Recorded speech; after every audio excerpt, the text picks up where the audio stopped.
Bismillahir Rahmanir Rahim. In the name of Allah, the Beneficent, the Merciful, we praise Allah, Creator of the heavens and the earth, and we send peace and blessings to all of the prophets, and especially to our beloved Prophet Muhammad, his family, his companions, and all those who call to his way to the Day of Judgment.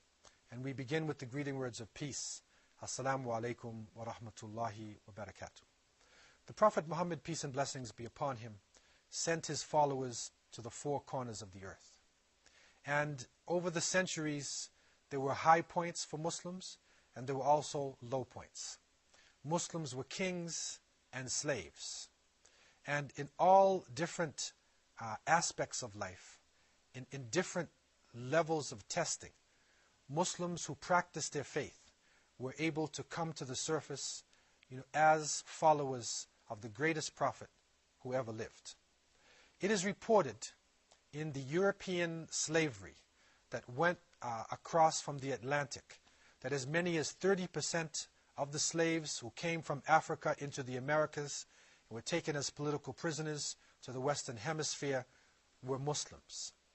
Many of these people are still revisiting their roots, and this is making Islam the fastest growing religion in the West. This is a very important topic.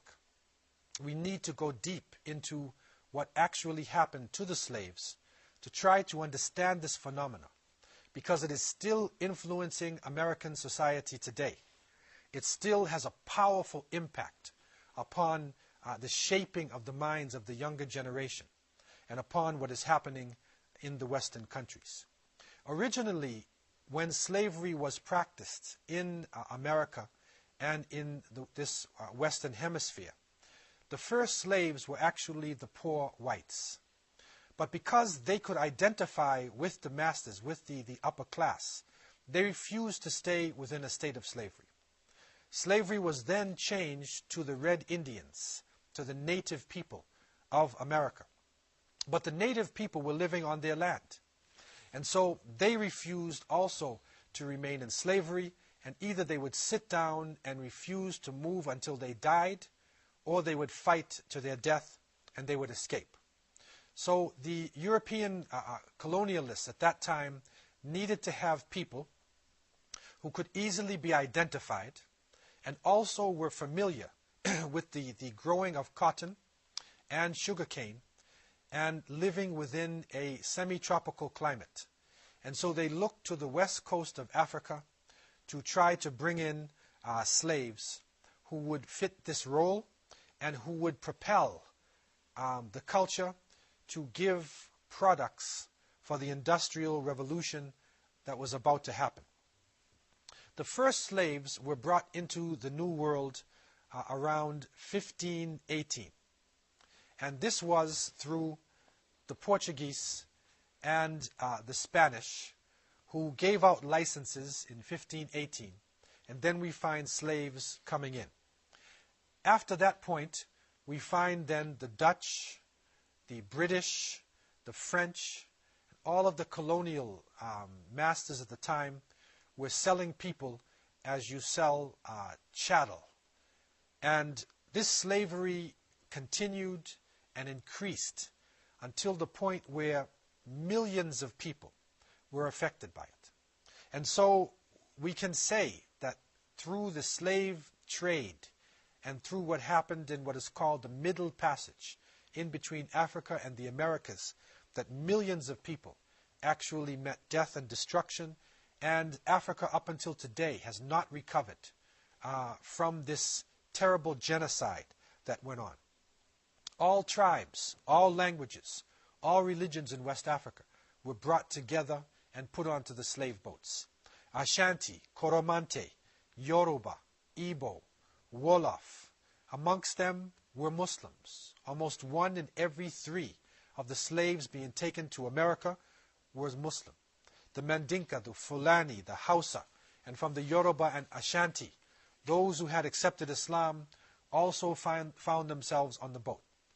In early America, it was also reported that some of the African people who were living in America had slaves, that they owned their own property.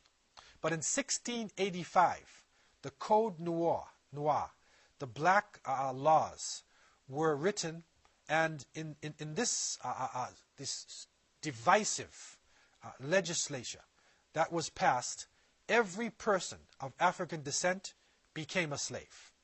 And so, with no hope for freedom, resistance became a powerful message amongst the African slaves. And we find that many of the different nations, especially the Muslims, were leading the forces against the slave masters and the colonial regimes. And reports are coming especially of Mandingos, which is the English way of saying Mandinka, from the Malay people.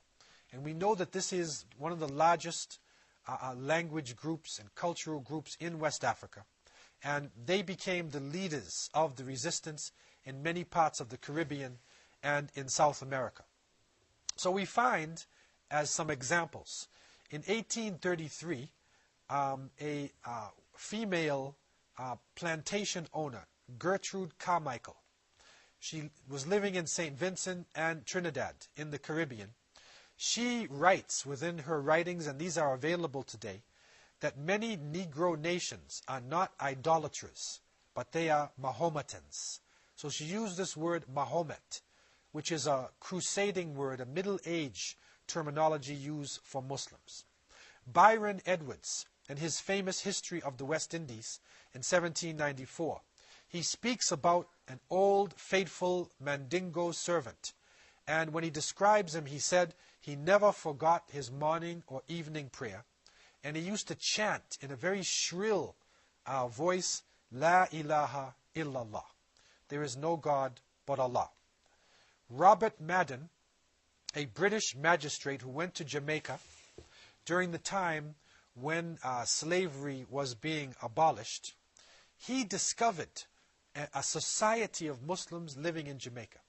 And Robert Madan had traveled in Turkey and in some of the Islamic lands, so he learned to speak some Arabic. He knew how to greet Muslims and to open up a conversation in the Arabic language. So it is reported that he gathered together a group of the slaves who were about to be put into a higher level of life and to be manumitted from slavery. And he recognized something different about them. He could see that they were probably Muslims. So he greeted them in Arabic, and he said they would have recited the whole of the Quran if I did not tell them to be quiet. He also uncovered amongst them a wathiqa.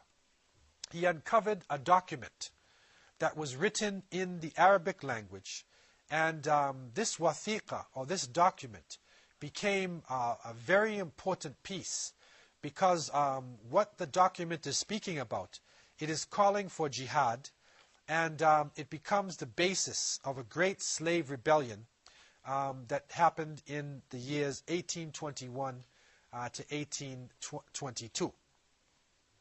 Following this, we find that these Mandinka people are living throughout the Caribbean region.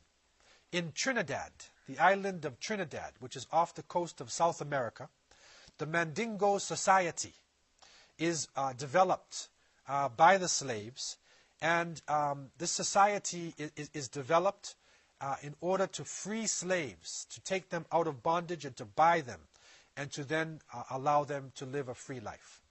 Also, on the island of Cuba, there was a sizable population of Muslims. Again, Mandingo is a term which is being used for all of the Muslims. In Haiti, which is the French colony, known to be the first major revolution in the Western Hemisphere, between 1753 and 1757, one of the leaders of the great Haitian uprising was Macandal. And Macandal was a Muslim imam. He was a leader. He was a learned person. And he was part of the great revolution of Toussaint Louverture that happened in Haiti. In Suriname, which was the most dangerous colony of the Dutch in that region, and Suriname is what they call today also Dutch Guyana. So it falls in South America. The Great Revolt against the Dutch slave masters was being led by a general called Arabi. And his lieutenant was called Zamzam, like Zamzam water that we drink in Meccatul Mukarramah. So we find Arabic names being used by people throughout the region. In the Bahamas, who are so famous today for the beautiful beaches, you find on the island of Exuma, you find writings that show a large population of people. And the writings show that these were followers of Mahomet. Now, we know that this is a Middle-Age crusading term that is being used to describe Muslims. So what they were actually saying is that on the island of Exuma, this large portion of the population were Muslims living in the Bahamas. And so documentation like this is coming to the surface all over the Caribbean region. It is found in South America, in Central America, that shows a strong presence of Muslims within this region. And that not only were they part of the societies, but they were the leaders in resistance. Islam gave them a strong identity. And so they resisted culturally, they resisted religiously, and it is reported that part of the system to break the slaves was not to allow them to practice their religions. And especially if the slave masters found somebody who prayed or who fasted in the month of Ramadan, that person would be tortured to death in front of the other slaves. If they found somebody who would not eat pork, or somebody who would refuse to be naked all the time, they would also torture that person. They broke up the families. They made the people change their language. They changed the names of the people from their original African names or from the names of Islamic origin, especially if the name was in Arabic. They made the people change their name. And by this, they were able to water down the culture and to dissolve Islam into a large slave population. But the seeds of resistance remained in the people. And it is through these seeds that we are seeing people on these islands and these regions accepting Islam in the 21st century. Let us return after a few moments and look about an example of one of the greatest slave revolts in the Western Hemisphere.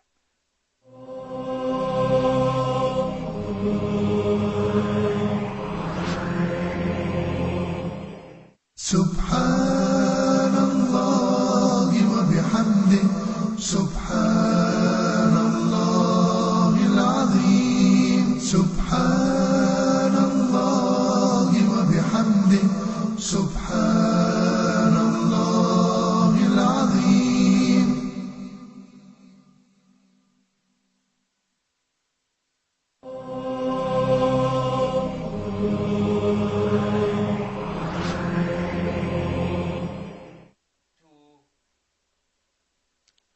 It is reported by historians that the slavery period in America was one of the most brutal periods in the history of this planet. Millions of people died on the shores of Africa, in the Middle Passage, and in the Americas, in the brutal serfdom, the brutal ball and chain slavery that we find all throughout this region. And because of this brutality, and because of the lack of hope, people naturally resist. And stories of resistance are written. And we find that African slaves resisted right from the shores of Africa. When they knew that they were being taken away from their families, that they resisted. And they would jump off the boats. They would struggle with everything that they had.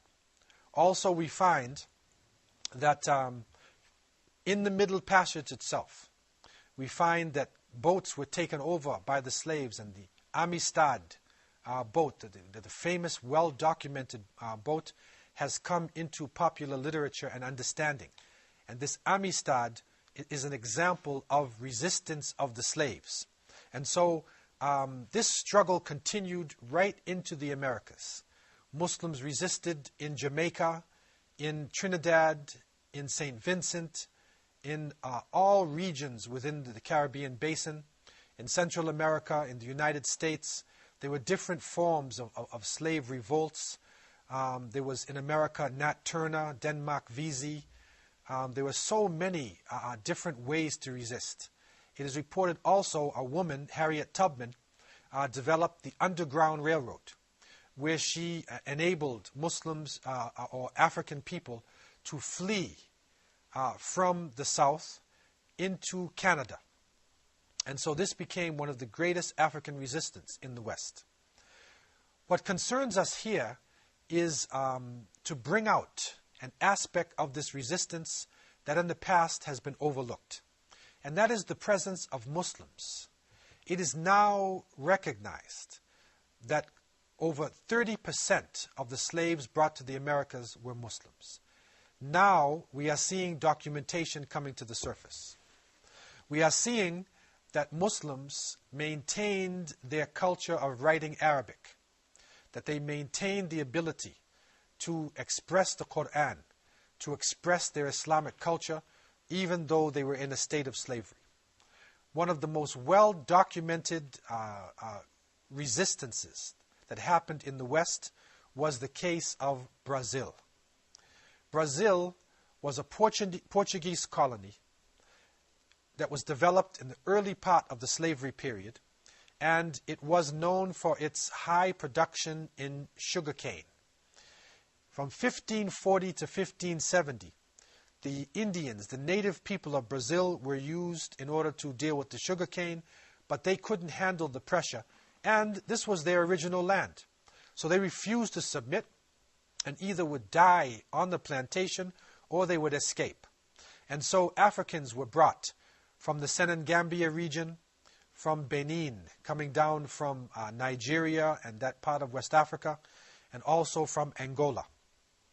From the Senegambia region, there came the Wolof, the Mandinka, who had the very strong traditions within Islam, where you had great mujahideen, great strugglers in West Africa. Also from Benin, there were Hausa slaves, there were Ashanti, and there were Yoruba. And a sizable number of the Brazilian slaves also were in a state of Islam. They were described by the Portuguese as exceedingly spirited and resolute.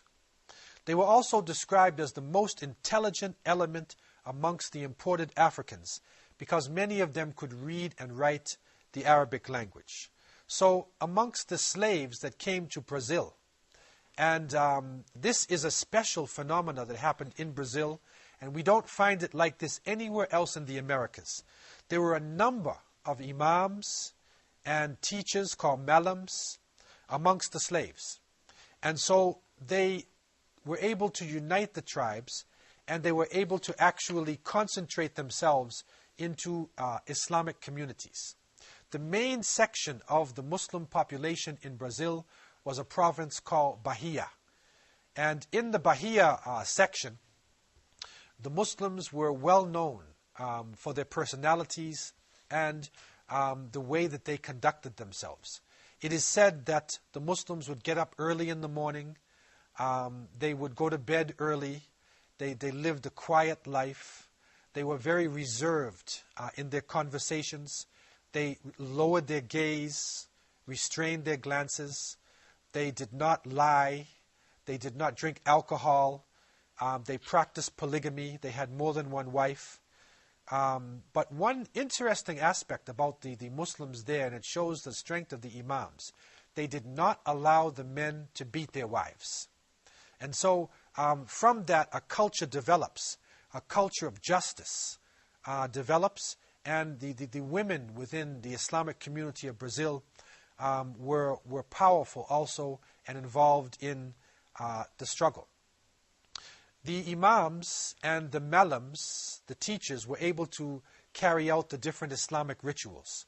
They carried on the ceremonies of birth, of marriage, of janazah. They developed an independent system of thinking. And from this independent thinking, a type of collective leadership developed. And this leadership had the concept of amir, where the masses of the Muslims related to their leader and were prepared to do anything if it was commanded by their leader in the name of Allah subhanahu wa ta'ala. And so in May 27th, 1807, the first revolt took place in Bahia. It was a powerful revolt. And the intention of this revolt was to kill the masters, poison the water system, and to return to Africa.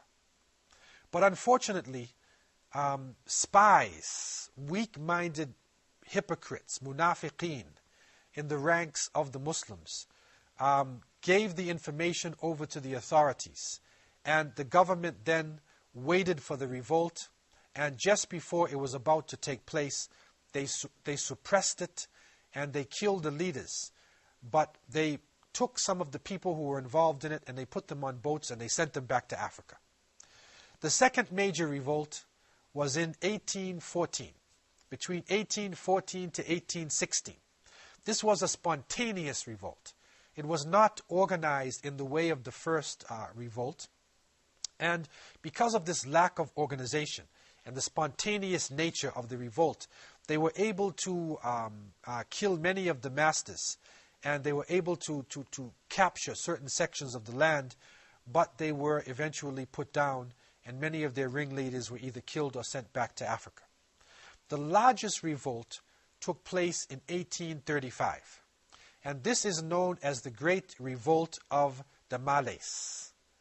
What is important to understand is that this revolt was led by Muslim scholars, and there were 10 Muslim scholars in particular who gathered together and who wrote different documents.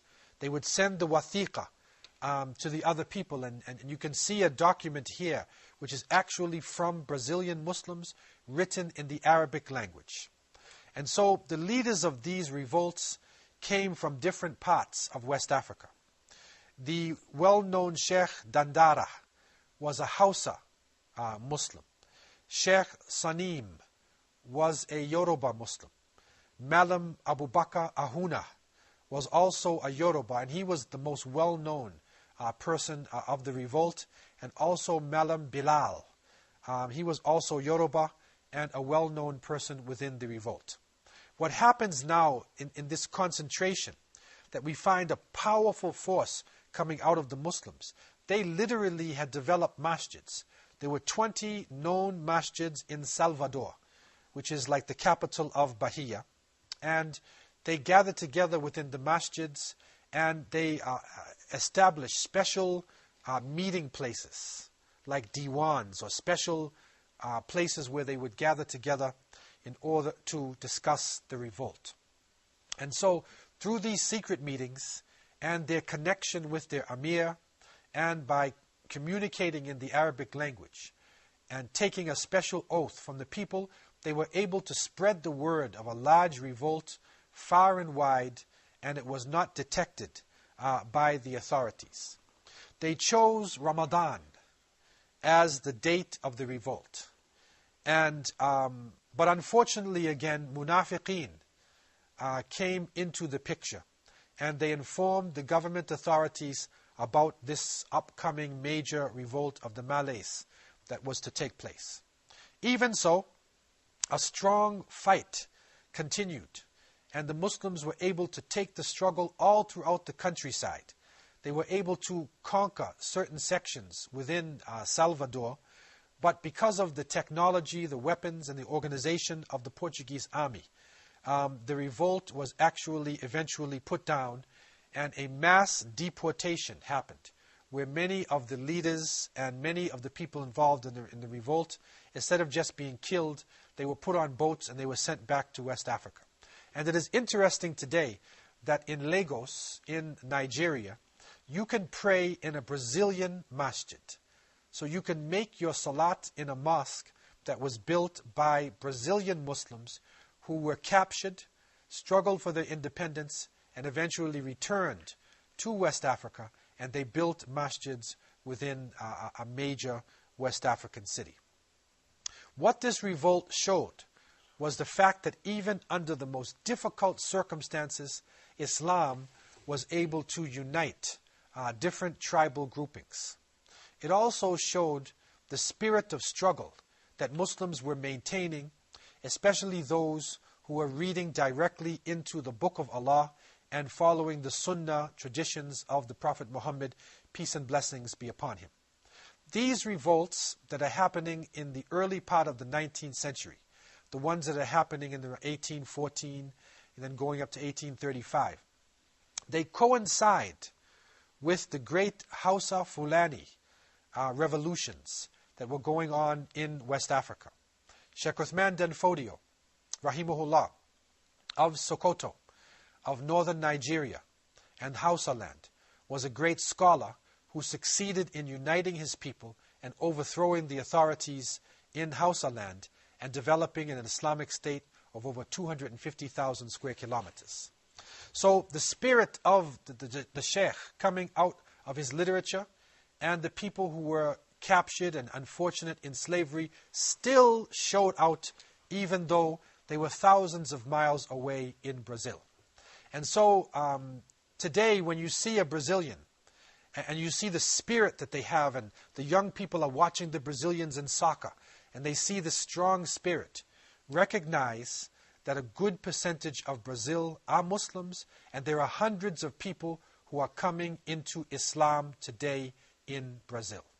I leave you with this new gem of wisdom that has come forward from the untold stories of history. Assalamu alaikum wa rahmatullahi wa barakatuh.